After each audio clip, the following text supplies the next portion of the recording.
Hello, everyone, and welcome to the Easy English Bible Study podcast.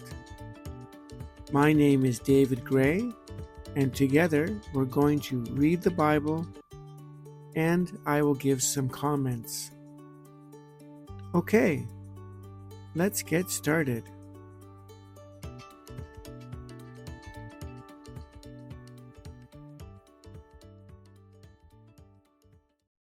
Today's episode is a little different. It's a bonus episode, and I'm reading from Romans chapter 15, verses 4 to 13. Today's reading is not a gospel reading. It's from Paul's letter to the Romans. So we're looking for the book of Romans, chapter 15, verses 4 to 13. Okay, let's have a look. Verse 14. For everything that was written in the past was written to teach us, so that through the endurance taught in the Scriptures and the encouragement they provide, we might have hope. Okay, that's a long sentence. Let's look at that. Okay, so Paul is talking about hope for the next few verses. Hope. And here in verse 4, he's saying that we can get hope from the Scriptures, from the Bible. And for him, that was the Old Testament. For us, it's the Old Testament and the New Testament. And what are two things that we can get from the Scriptures that will give us hope? One, the Bible teaches endurance. The Bible teaches endurance. To not give up, to keep going, to have patience, to keep believing, keep trusting God, and to keep going. So those things are taught in the Bible. Endurance. The next thing is encouragement. There are many Bible verses that give us encouragement, that help us feel better, that give us strength, that give us courage. So, in this verse, Paul is saying the Scriptures teach us endurance and they give us encouragement. Why? So that we might have hope. So if we're feeling like we don't have hope, a good place to go is the Bible. Verse 5. May the God who gives endurance and encouragement give you the same attitude of mind toward each other that Christ Jesus had. Verse 6. So that with one mind and one voice you may glorify the God and Father of our Lord Jesus Christ. Okay, verse 5. Before we read, the Scriptures give us encouragement and endurance. The Scriptures come from God. So that's why in verse 5, Paul writes, May the God who gives endurance and encouragement give you the same attitude of mind toward each other. Paul is now changing his theme. He's slowly changing the topic. Now he wants us to have the same attitude of mind that Jesus has. Jesus's attitude. We're going to read more about that in verse 7. So let's continue. Verse 6. If we so that with one mind and one voice you may glorify the God and Father of our Lord Jesus Christ. We glorify God. We show God's greatness when we are one in mind and one in voice together. So the opposite is if we are divided, if our voices are divided, if our minds are divided as a Christian group, we don't glorify God. So it's important that we have unity, that we are one. Okay, let's read more. Verse 7. Accept one another then, just as Christ accepted you, in order to bring praise to God. Okay, so Jesus accepted you the way you are, so you need to accept other people too. There's a difference now. There's a difference between accepting behavior and accepting a person. There's some behavior, there's some things that we do that should not be accepted. But just as Jesus accepts all people, so we should accept all people. This brings glory to God. Now, Paul is going to talk about Jewish people, and Gentiles, people who are not Jewish. Maybe you are Jewish, maybe you are not Jewish. It doesn't matter.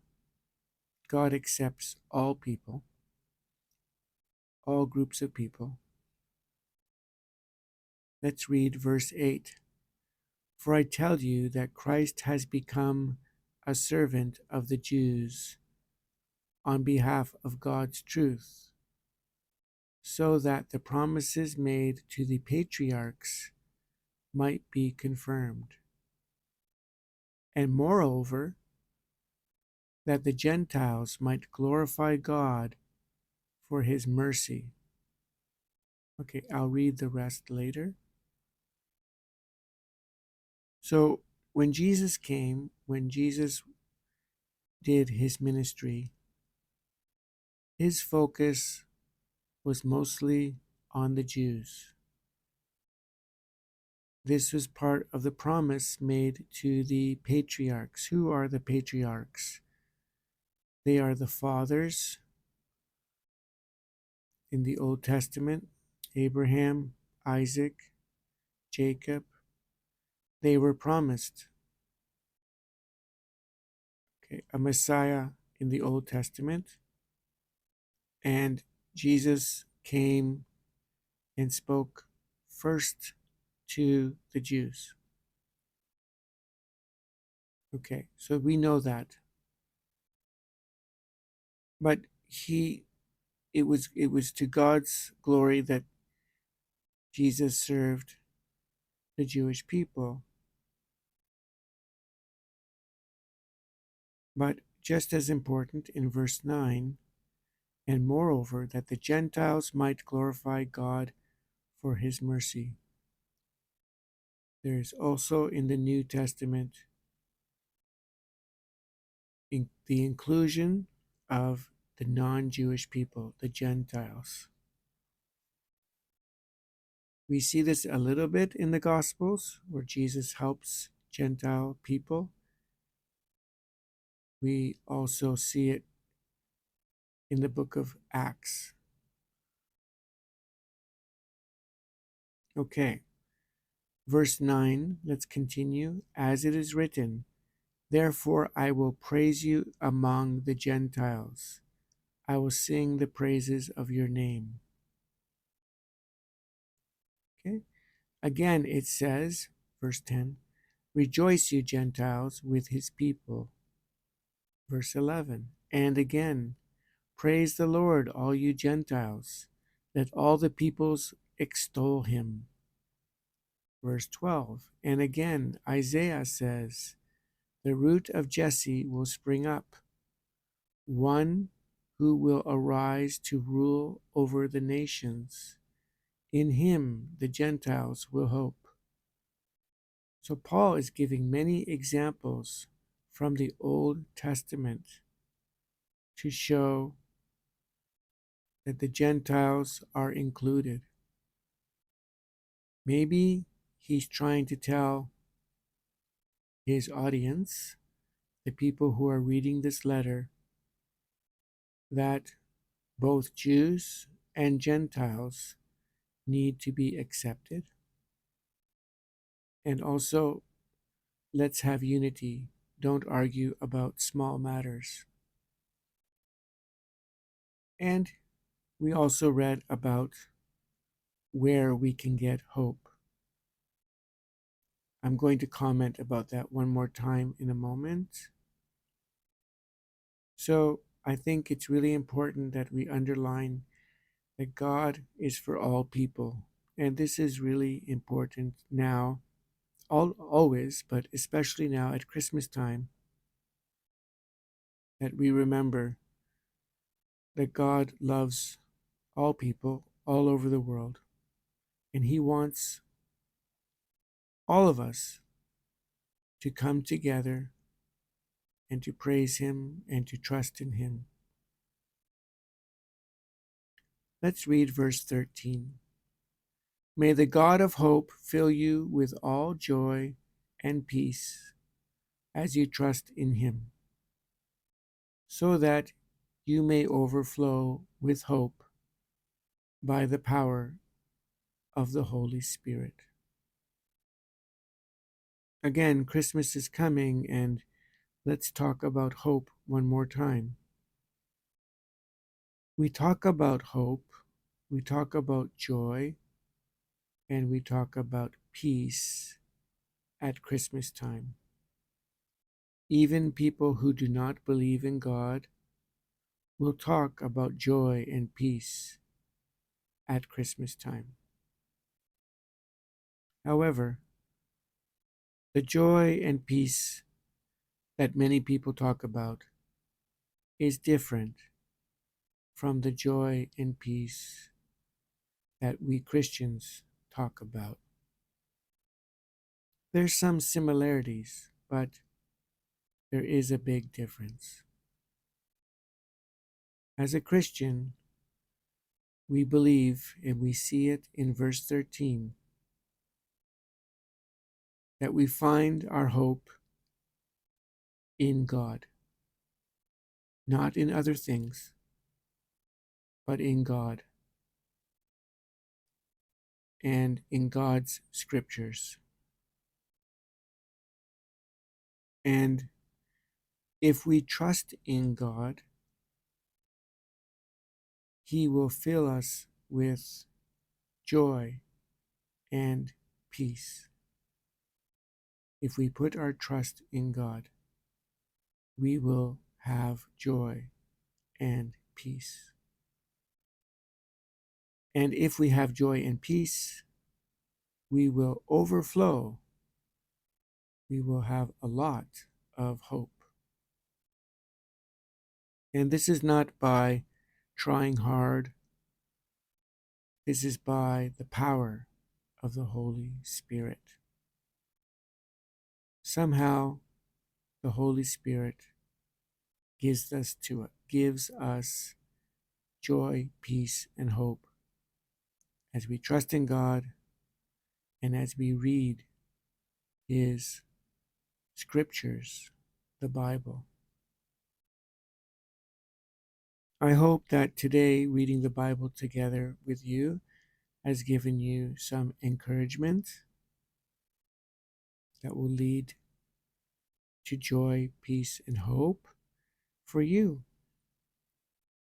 And I'm thankful that you could listen to this bonus episode. Please consider leaving a comment. It would be really nice to receive your comments. I would really like to receive your comments. And if you would like to subscribe and listen to more episodes, please do. And so we're going to finish now. And